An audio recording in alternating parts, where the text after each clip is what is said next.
নমস্কার, কেমন আছেন সবাই? আশা করি ভালো আছেন, আমরাও ভালো আছি। সকাল 6টায় ঘুম থেকে উঠেই সোজা রান্নাঘরে চলে এসেছি, কারণ আজ থেকেই সব স্কুল শুরু হয়ে গেছে। সকালবেলা ওয়েদারটা যদিও খুব খারাপ, বর্ষা এসে গেছে, বৃষ্টি পড়ছে। আর এদিকে আমার রান্নাও মোটামুটি শেষ হয়ে গেছে। এই দেখো, টিফিনের জন্য বানিয়েছি পোহা, আর এদিকে মসুর ডাল সেদ্ধ করে রেখেছি, ডিম সেদ্ধ করতে দিয়ে দিয়েছি, আর এদিকে টিফিনের জন্য দিয়েছি ছানা আলুর তরকারি বানিয়েছি, আর বানিয়েছি রুটি। এটা মাম্মার টিফিনের জন্য, আর বেটুকে দেবো পোহা। ভাতও হয়ে গেছে, মোটামুটি কমপ্লিট। চলো এবার টিফিনটা গুছিয়ে নিই। প্রথমেই টিফিন দিচ্ছি আদিবাবুকে পোহা দেবো। আদিবাবুর তিনটে আছে টিফিন বক্সে, দেখো তিনটে খাপ আছে, তিনটেতেই কিছু না কিছু দিতে হবে, সেই জন্য মেন দিলাম পোহা, তাতে একটুখানি আপেল দেবো আর একটা কেক দিয়ে দেবো। এই দেবো আজকে বেটুর টিফিন বক্স। এটা বেটু, চলো হয়ে গেছে, বন্ধ করে বেটুর ব্যাগে ঢুকিয়ে দিই। এবার মাম্মার টিফিনটা দিয়ে দিই। বেটু পোহা খেতে খুব ভালোবাসে এখন, জানো তো, বলে পোহাটা খারাপ হয় না, তো পোহা দিই মাঝে মাঝে, আর খেয়েও নেয়, যেহেতু সকালবেলাও কিছু খেতে চায় না। এদিকে এবার মাম্মার টিফিনটা গোছাতে এসে, মাম্মার 3খানা টিফিন দিতে হয়। মাম্মার সকালে 8টায় স্কুল যায়, ফেরে 5টা নাগাদ, সেই জন্য একটা হেভি টিফিন দিই। এখানে ছানা আলুর তরকারি দিচ্ছি, রুটি দেবো, আর 2টো রুটি দিই, আর একটা মিষ্টি দিয়ে দেবো। এই বেশ, এটা ভালোই টিফিন বক্সটা আমি মিশো থেকে কিনেছি, বেশ সুন্দর দেখতে টিফিন বক্সটা। আর রুটিগুলো না এইভাবে আমি পিস করে দিই, জানো তো, তাহলে খেতেও সুবিধা হয়, ছেড়ে ছেড়ে খেতে হবে না গো। চলো হয়ে গেছে টিফিন বক্স, এবার সব ব্যাগে প্যাক করে দিয়ে বেটুকে তুলবো। বেটুকে এখনও ঘুম থেকে তুলিনি, চলো তুলে দিই।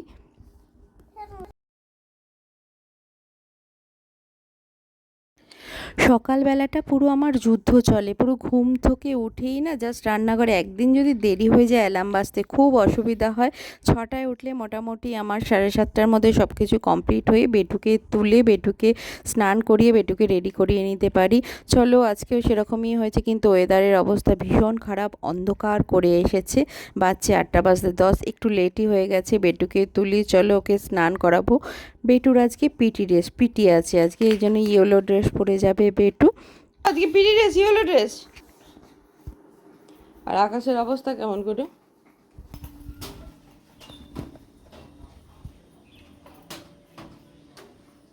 আজকে বাসনগুলো মেজে নেবো, জানো, যদি না আসে। কালকেও তো বলেছিলাম। আদিবাবু রেডি হয়ে গেছে, এই দেখো বৃষ্টি পড়ছে বলে বেটু রেডি রেডি বেটু। আর এদিকে মেয়েও রেডি হয়ে গেছে, দেখো রেনকোটই ভরসা। কি? হ্যাঁ, গাড়ি। তোকে বিশ্বাসই করে না, ভালো বৃষ্টি হচ্ছে দেখ। দেখে চাঁদের পায়ে কি বেঁধেছে দেখ, আরে দেখি পায়ে, পায়ে মন জিনিস বেঁধেছিস? হ্যাঁ, কি রে? আদির পায়ে প্লাস্টিক বেঁধে দিয়েছে, যাতে জুতোগুলো না ভেজে। ভালো বয়স পদ্ধতি বলো। এই দেখো সবাই বেরিয়ে গেছে, এতক্ষণে আমি 1 কাপ চা নিয়ে বসলাম, একটু টিভি দেখবো, খবর দেখবো। বেডরুমের অবস্থা তো যা, বেডরুম এখনও পরিষ্কার করতে পারিনি, জাস্ট চাটা খাই, না হলে একদম এনার্জি পাচ্ছি না, তারপরে সব কাজ করব। এদিকে বাজছে 11টা, মিস্টার বেরিয়ে গেছে, মিস্টারকে খাবারও দিয়ে দিয়েছি, এই লাঞ্চগুলো তাই তোমাদের একটু দেখিয়ে নিচ্ছি। আর আলু ভাজবো, জানো তো, জিরি করে আলু ভাজবো, ডাল করেছি মসুর ডাল, সেই আলুটা এখনও ভাজিনি, ওটাকে ভিজিয়ে রেখেছি ঠান্ডা জলে। এই দেখো, এটা পরে ভাজবো। বেটু আস্তে আস্তে 1টা হয়ে যাবে, আজকে আমাকে বেটুকে আনতে হবে না গো, মিস্টার নিয়ে আসবে, সেই জন্য অনেকটা টাইম পাবো। তাই এবার কি করব দেখো, এবার হচ্ছে কালকে সকালে যে রান্না করব তার সবজিগুলো কেটে রাখবো, কারণ আমার সকালের দিকেই রান্না করতে হয়, কিন্তু সকালে সবজি কেটে রান্না করতে অনেকটা টাইম লেগে যাবে, সেই জন্য হয় না, সেই জন্য আমি আগের দিনই কেটে রাখি, রাত্রের দিকেও কেটে রাখি, কিন্তু এখনও অনেকটা টাইম হাতে আছে। আর মিস্টার আজকে নিয়ে এসে কাটোয়ার ডাঁটা, সেটাই যদি কেটে রাখি তাহলে সকালে রান্না করতে সুবিধা হবে, কারণ মিস্টার 10:30টার মধ্যে বেরিয়ে যায়। আর রাত্রে বানাবো চিলি চিকেন, সেই জন্য ক্যাপসিকামটা বার করেছি।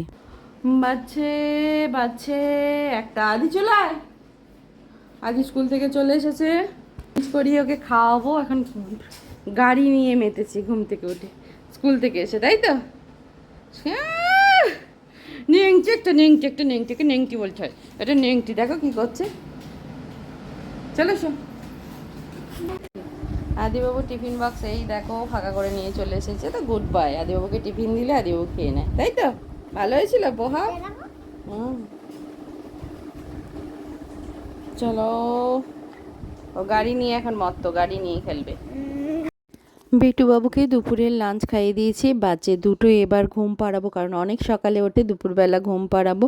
আর ও দুপুরবেলা না মিষ্টির জল খেয়ে ঘুমোয়, জানো তো, এটার অভ্যেসে দাঁড়িয়ে গেছে। চলো, এটা খেতে খেতেই ও ঘুমিয়ে যাবে। ভিডিওটা এখানেই শেষ করছি। সবাই ভালো থাকবেন, সুস্থ থাকবেন।